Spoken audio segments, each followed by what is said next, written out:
The 10 things you should never buy. Hey guys, it's Rahim. Welcome back to my channel. If you're new here, smash the subscribe button because I talk about property investment, personal development, and how to gain financial freedom. In today's video, I'm going to share with you the 10 things you should never buy if you want to make passive recurring income and generate generational wealth. Before we get going, I'd like to thank you all for joining the family. The family has grown immensely. It has been absolutely amazing. So thank you for being there. Thank you for watching the videos, and thank you for being part of the family. But we've done the research, we realized 45% of the people that are watching our channel have not hit that subscribe button. If you're one of those, I kindly ask you to smash that subscribe button now. Whilst you're there, hit the like button below as well, because that helps the algorithm to push the video to wider and wider audiences. Thank you for doing that. I've got a promise to make now. Bear with me. So now you've hit that subscribe button, my promise to you is to bring you valuable, actionable content that you'll be able to implement to get you a little bit closer to financial freedom. And also, I've lined up lots of amazing guests from entrepreneurs, business people, influencers, so we can learn and be inspired by them to take our finances and our physicality, our health to the next level. So thank you for being part of the family. Welcome to the family. So what are the 10 things you should never buy? These 10 things typically depreciate in value. Hence the reason why our advice is not to buy items like that. Let's start with the first thing that everybody wants to buy. Everybody's excited to buy a new car.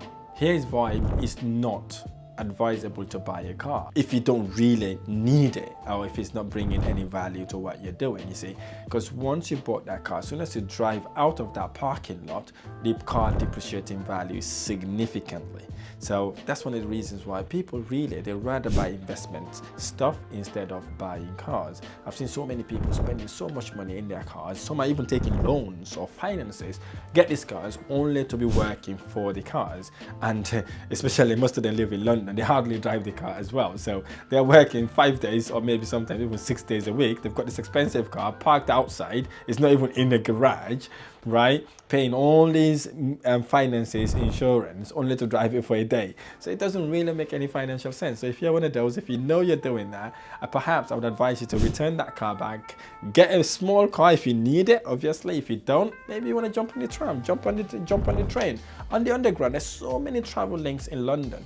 But if you know you need that car for something else that would bring money to you or passive recurring income, perhaps maybe you need that. But I see so many people in London when I'm driving to London, like, see this expensive cars parked. Sometimes, like, I remember staying in an Airbnb. I saw this nice BMW parked outside. That car parked out there for 6 days without going anywhere. I only saw it move once on a Sunday. Perhaps that person went to church and the shopping and came back and that car was parked there. I'm thinking, what? You've got that car, you're not using it. Every morning I see you walk into the train station, jumping on the train, and you're not using the car. So again, one, you bought it, it depreciates in value, and secondly, you're not using it. Thirdly, you're not making money. That money you could have used to do something else. That's the reason why I don't advise people to buy a car. Instead of buying a car, buy an investment property that will take you a little bit closer to where you want to go. Number 2, tech gadget. Rapid advancement in technology means that gadgets like smartphones and laptop lose value quickly as newer modules are almost released every month, you see. So especially if you're following technology right now, literally Apple, Samsung, they're competing. They're bringing out phone almost every 6 months.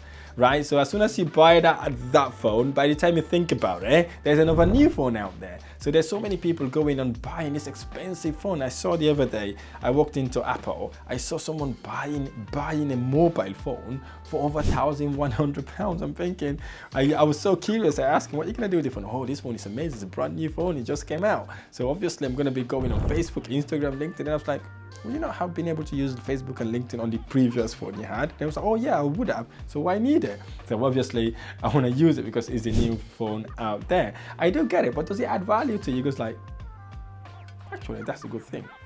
He goes, actually, that's a good thought. It doesn't really buy value. It doesn't really add value to me. Then I was like, what do you mainly would use the phone for? He goes, Instagram, Facebook, YouTube, as well as gossip, quite frankly. I was like, okay. But yeah, so these are the things that people are doing. I'm not saying don't go out there and buy smartphones or maybe smart gadgets, but have a reason behind it. Why do you need it? Is it adding value to you? Is it going to bring you money? Suppose you're buying that phone. For example, I went there to buy a phone because sometimes I use my iPhones for my Instagram lives. I use my iPhone to do videos when I'm visiting projects. I use my iPhone to have meeting with my investors. You know, it is bringing money to me, and in essence, I'm not paying for the iPhone either. My businesses are paying for my gadget. So I invested in assets that would pay for my gadget. So these are the things you want to be thinking about. If you want an iPhone, think about what you could do to bring you money to buy that iPhone, or maybe perhaps to go on a contract with that iPhone itself. So think about it. Buying gadgets, if you've got one, it's working, it hasn't got a problem, use it until it gave up on you, okay? That's how I use all my gadgets. I just don't go buying expensive stuff. I use it until it worn out. When it worn out, then I go and get another one. Number 3, fashion trend. This is a big killer. High trending fashion items can lose value fast as trend changes from season to season. Again, this is where lots of people fall short. When they see the nice, amazing fashion came out, maybe it's a dress for the ladies, for the gents, maybe it's a trainer, for example. You go on looking at that trainer, whoa, I love that trainer, I can wet my hands to get on that trainers and stuff like that.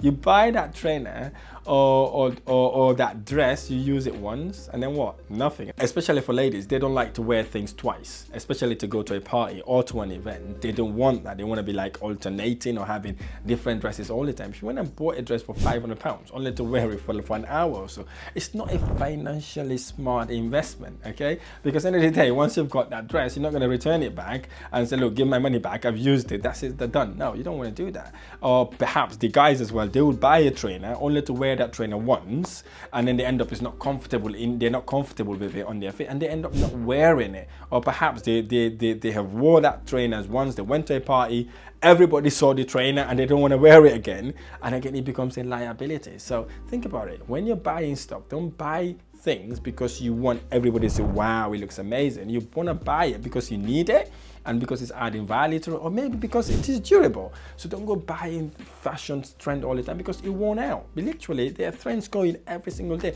especially with technology and AI. Things are changing almost every single minute.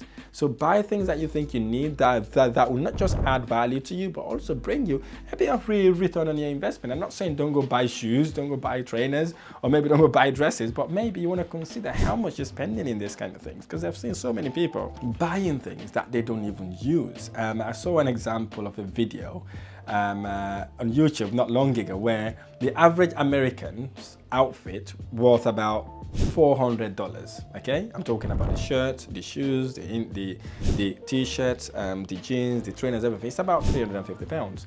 And they look at the average wealthy individual's outfit in America, it's about £150. So nearly £200 difference from the wealthiest people's outfit to one of the poorest people outfit. And then you wonder, why the rich get richer and the poor get poorer? So basically, the wealthy individuals invest their money in something that adds value. They invest in businesses, they invest in entrepreneurship, they invest in charities, they donate where they can make impact positively instead of buying expensive stuff that don't really add value to them. Number 4, luxury watches. While some luxury watches can appreciate in value, many lose value once purchased, unless if they are rare or highly sought after.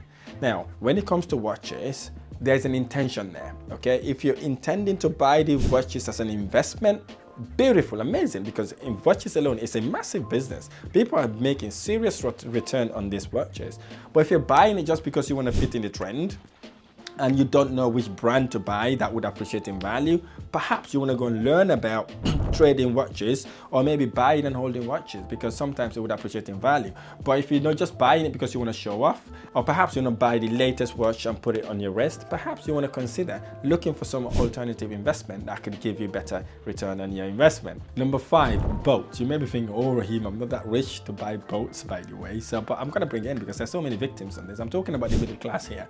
People that pretending to be rich or think they are rich. Boats are like cars. Boats, they depreciate in value quickly. There's a saying, the best time of buying a boat is when you bought it, and the second best time is when you sell it. There is a reason for that. Because when it comes to boats, it requires high maintenance, and you pay for where you're going to park it. You're not just going to park it in your front door. Basically, you have to pay where you park it. You've got insurance. You've got so many stuff that goes with it. Plus, it also depreciates in value as well. So perhaps you want to think about, instead of buying a boat, right? You might want to buy a house, for example, right? In a holiday resort, for example, you can buy a house there. So what you could do, you can then go and hire the boat, spend a day or two with your family in it, and hand it back. And then here you go. You can move out your property, then you rent that property back out. So perhaps you want to do that. So boat is something that you don't want to look into, okay? Number 6. Timeshares, often sold as an investment, but they depreciate in value rapidly and can be also hard to sell. So if you ever want to buy timeshares, maybe you want to think about another alternative investment. Number 7, recreational vehicles. These sort of vehicles depreciate in value immensely, and maintenance can also be very expensive. And with recreational vehicles also, they are seasonal, aren't they? So maybe if it's a summer, you can take your caravan out, you go out and enjoy. Maybe if you live in the UK, you lock it out 2 weeks of summer, you use it for 2 weeks, and then you go and park it, and it depreciates in value all the time. So basically, you don't use it often if you live in the UK. So if you want to have a recreational vehicle, maybe you want to rent it for the period of time you need it for, and then hand it back instead of buying it, because it goes down significantly in value. Number 8, exercise equipment. Again, this is more of the middle class side of things. People that think they are rich or pretend to be rich. They buy exercise equipment to look rich, posh. Oh, I've got this machine in my house. I can just stand in it and I can do all the things in that machine. I've got a treadmill. It's an amazing treadmill. It looks really well, it's expensive. How much is it? £500-600. And they'll be thinking, what? And then when you ask them how often they use that equipment, they'll tell you, literally, I haven't been in it in the last 3 months.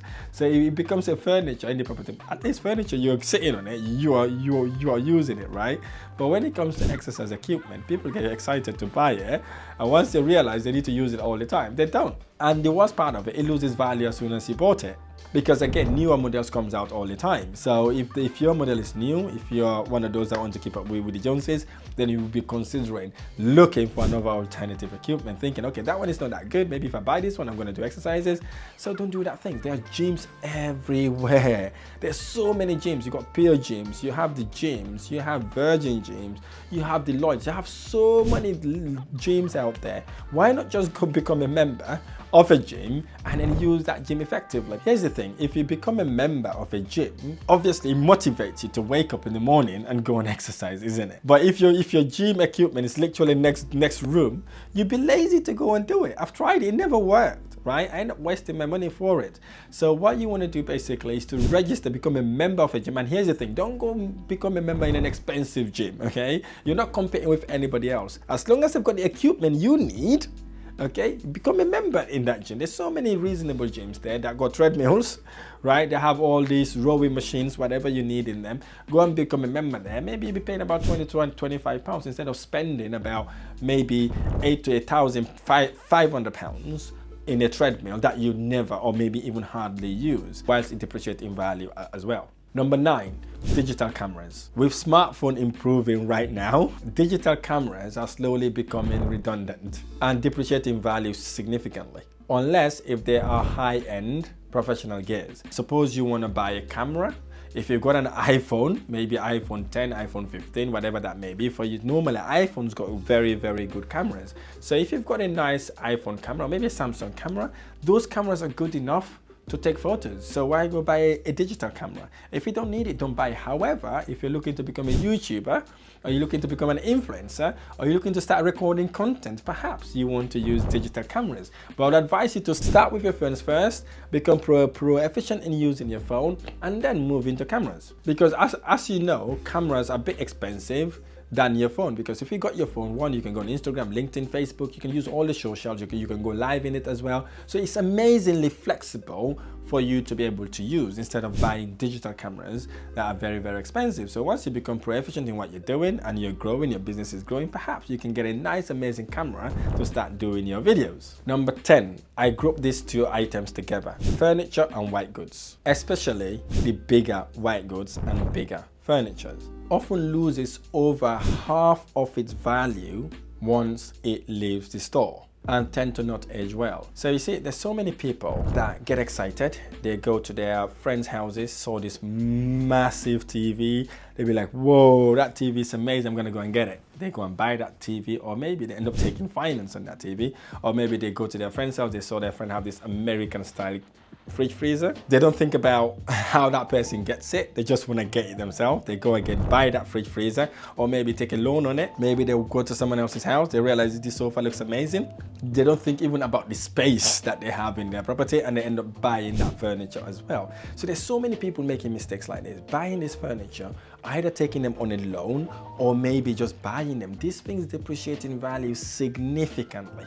Right, as soon as you open these boxes, you literally lose almost half of the value. What you're going to do instead is buy something that you need, something that is needed for your family. You're not buying it to show off, or you're not buying it to try to fit in, or someone to admire you for when they visit your property. There's so many people doing this, going into unnecessarily bad debt only to please people that are visiting them for about 5-10 minutes. So if you're one of those, don't do that, because it doesn't add any value to you. I've been to so many houses. When you walk into that house, you will see maybe 80 inches TV sitting in their sitting room, and they do not even have enough money to pay for their petrol in their cars, or they don't even have money to literally shopping on food. You've got all that TV in front of you on a debt, or maybe you bought it because you want everybody to work into it and say, wow, your house looks amazing, only to be paying yourself inside. So that is not a good thing. It's not good for your finances, it's not good for your health, and it's not good for your wellness. So if this isn't adding any value to you, stop doing that now. Sorry, I'm a bit harsh here, because I know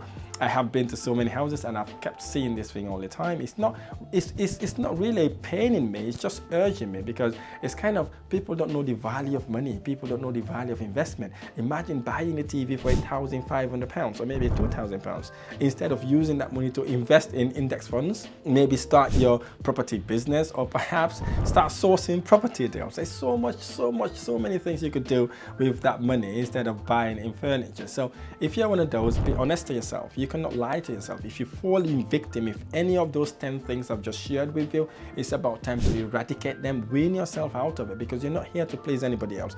End of the day, you need to think about your retirement. You need to think about making passive income. It's important for you to think about how to make money work for you instead of you working for it. Here's the thing, if you've got all these debts, all these things piled up on you, you'd be working for the debtors, for the government, not for yourself. Imagine you've got a take-home salary of £2,000, you've got about £800 mortgage to pay, you've got £1,200 left, maybe all your furniture, everything there is on loan. Suppose that is about £500, okay? So you've got £700 left. Suppose then you've got a car finance to pay for. Maybe you're paying for that finance, say, for about £300.